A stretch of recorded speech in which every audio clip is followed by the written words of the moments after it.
Today we're talking about the Maztech X4-LRF 15K, a rifle-mounted laser rangefinder with onboard environmental sensors and applied ballistics solver. Yeah, that's a bit of a mouthful.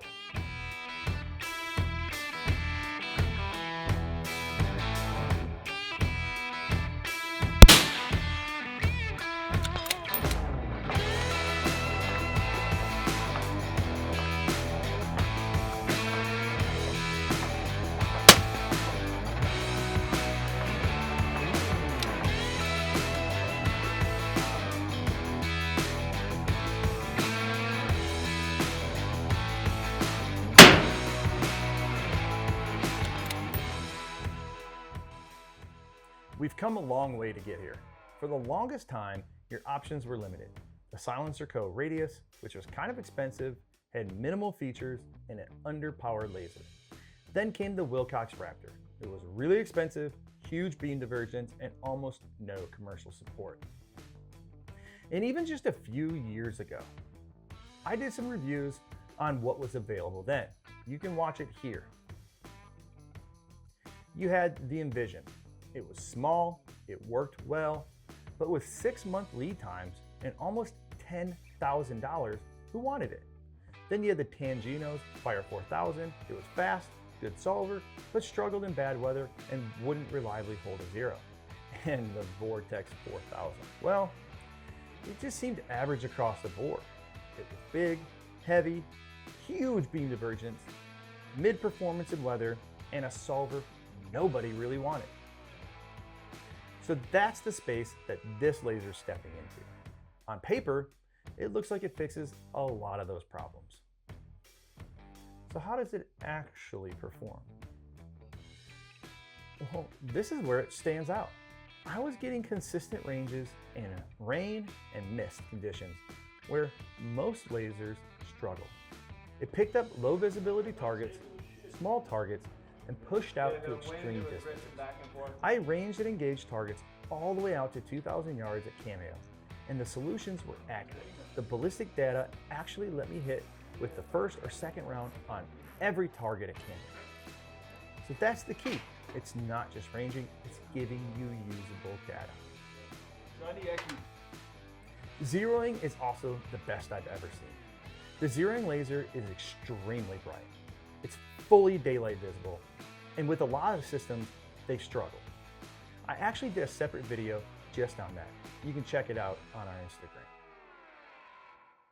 Now let's talk about the menus and usability. The menu is not hard to use, but it's different from most other systems. So there's a short learning curve, maybe 10 to 15 minutes of running through the options on this thing before it feels natural.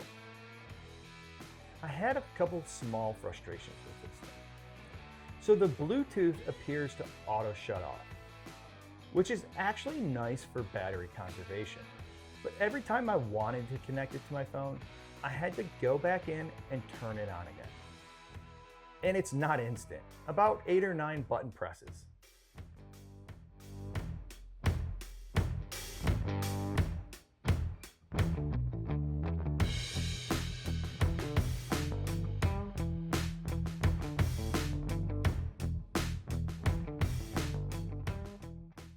Not to mention this thing is running Applied Ballistics, but it doesn't sync with the Applied Ballistics Quantum app, or at least not from what I could tell.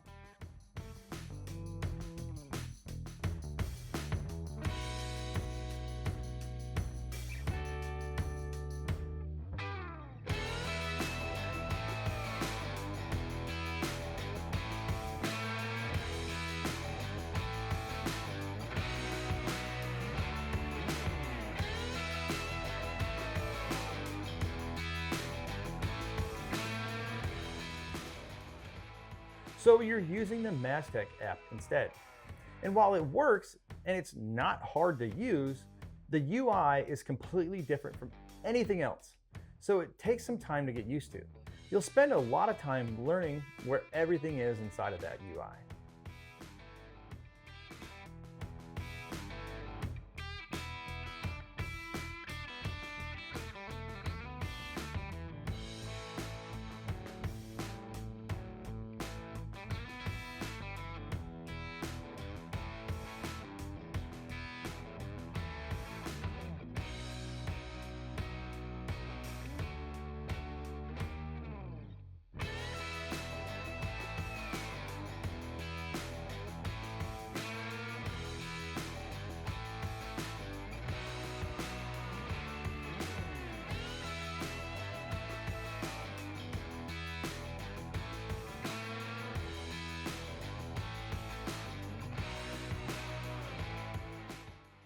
So let's talk about the form factor.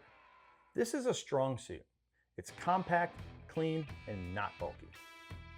It's slightly longer than, let's say, something like the Envision, but it's similar in height and width. The weight is reasonable, nothing that stands out. I ran it for days and never felt like it was throwing my rifle off balance. This is marketed as a 15K unit, but like most lasers, you're not going to get that on real targets. Realistically, expect about half that, because you're not ranging reflective panels. You're ranging IPSC-sized targets or smaller. That's exactly how I tested it at Cameo, and it still performed well. Now, Maztech does have a 2K version of this laser. I don't see much of a value proposition in a device like that, especially when you consider most lasers can effectively range half the stated value.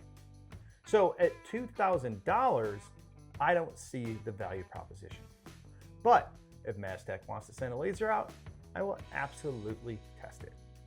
So where does that leave the Maztech X4-LRF 15K? It's one of the most capable rifle-mounted laser rangefinders I've used today. It performs in bad conditions. It gives accurate solutions, and it's built on a solid, compact form factor.